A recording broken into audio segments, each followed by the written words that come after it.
On va voir le contexte. Le contexte, ça veut dire que le gouvernement du Canada est préoccupé par la fraude en matière de mariage et donc pris des mesures pour régler ce problème.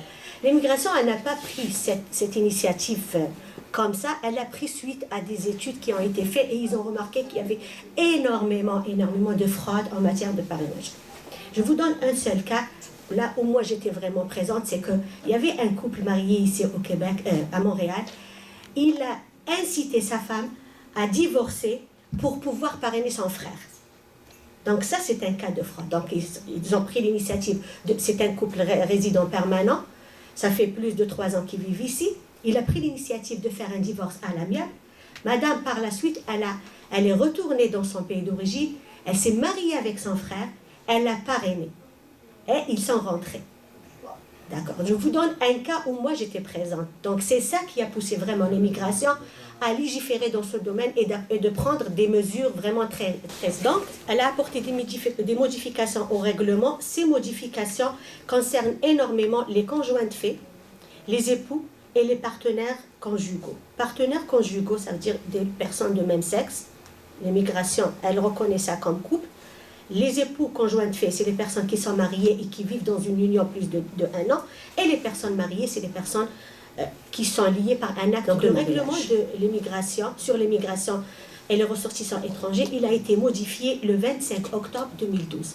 Donc une personne qui présente sa demande de parrainage, elle est assujettie à ce changement si la demande elle a été faite, la demande de parrainage. Pas l'entrée de monsieur comme résident ou de madame comme résident permanent. C'est au moment où vous avez présenté votre demande à l'immigration pour parrainer un conjoint. C'est là que ces restrictions vont s'appliquer.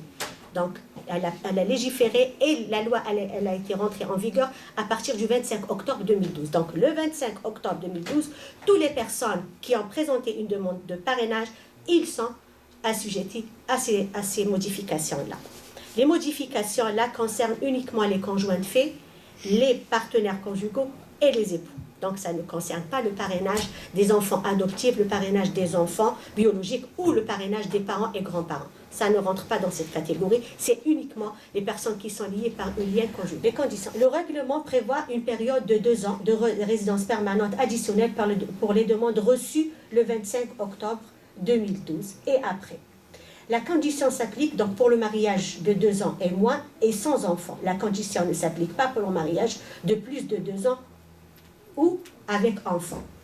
Donc, quand on présente une demande de parrainage le 25 octobre 2012, un parrainage d'un conjoint de fait, partenaire conjugal ou d'un époux, donc il faut que votre mariage, pour être dans les restrictions, il faut que votre mariage a été célébré, ça fait 2 ans et moins.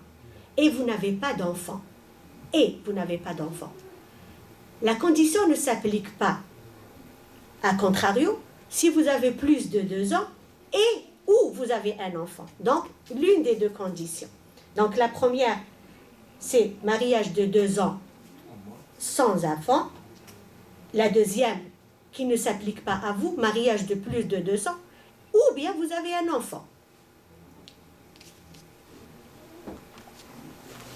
L'évaluation des éléments de preuve pour le respect des conditions. Vous allez me dire que l'immigration, elle va vérifier. C'est sûr qu'ils vont vérifier. Elle va vérifier quand vous allez rentrer et on va vous remettre votre résidence permanente à l'entrée, votre reçu là que vous êtes résident permanent à partir de la date de rentrée. Et vous avez moins de 2 ans, vous n'avez pas d'enfant, l'immigration, elle va vous donner une résidence permanente conditionnée. Elle n'est pas conditionnée sur le formulaire. Il n'y a rien qui mentionne sur votre document qu'il y a des restrictions. Non, ça va être des restrictions à leur niveau, eux. Donc, ils vont vous afficher à leur système comme quoi c'est une personne qui doit être soumise à ces restrictions. Et ils vont vérifier, ils doivent y avoir ces 2 exigences. Vous devez cohabiter avec votre répondant dans une relation conjugale.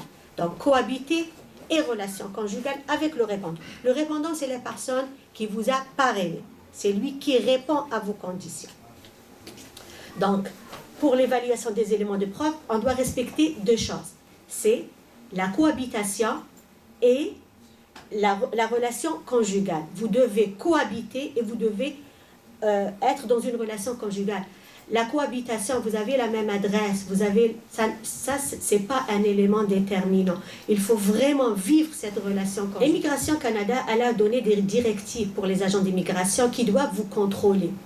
J'ai bien expliqué tout à l'heure que quand on demande la résidence permanente, on rentre, on a été accepté et on rentre, on affiche que vous n'avez pas 2 ans de mariage, vous n'avez pas d'enfant, automatiquement vous allez être dans leur système. Vous allez être assujetti à des vérifications. Et immigration là, elle va voir quoi? Elle va voir ceux qui respectent les conditions et les personnes qui ne respectent pas ces conditions-là. Donc, il y a des personnes qui respectent, il y a des personnes qui ne respectent pas. Et c'est les agents d'immigration qui vont prendre les mesures appropriées pour chaque cas. Bon, les personnes qui respectent les conditions, c'est les personnes qui ont cohabité dans une relation conjugale et qui n'ont pas eu qui ne sont pas séparées. Donc ça, c'est les personnes qui respectent les conditions. Les personnes qui ne respectent pas les conditions, c'est les personnes qui, une fois arrivées, n'ont pas vécu, n'ont pas cohabité et n'ont pas vécu dans une relation conjugale. Immigration Canada, elle a bien déterminé c'est quoi la cohabitation et c'est quoi la relation conjugale. La loi, elle est très claire et c'est très bien mentionné dans la loi que le terme conjugal, il signifie pour eux, et c'est très important, un niveau important d'attachement physique et émotionnel, une relation exclusive, un engagement mutuel et continu à vivre ensemble, une interdépendance émotionnelle et financière. Vous allez me dire que c'est trop abstrait, ils ne peuvent pas contrôler les relations humaines, mais ils vont le faire. Ils vont vérifier même les achats du couple. La semaine, c'est qui a dépensé, c'est qui a acheté. Ils sont rentrés même pour voir est-ce que les vêtements de monsieur sont toujours dans la chambre à coucher ou non. Ils vont venir et frapper à votre porte pour vérifier si vraiment vous maintenez une relation conjugale ou non. C'est très important.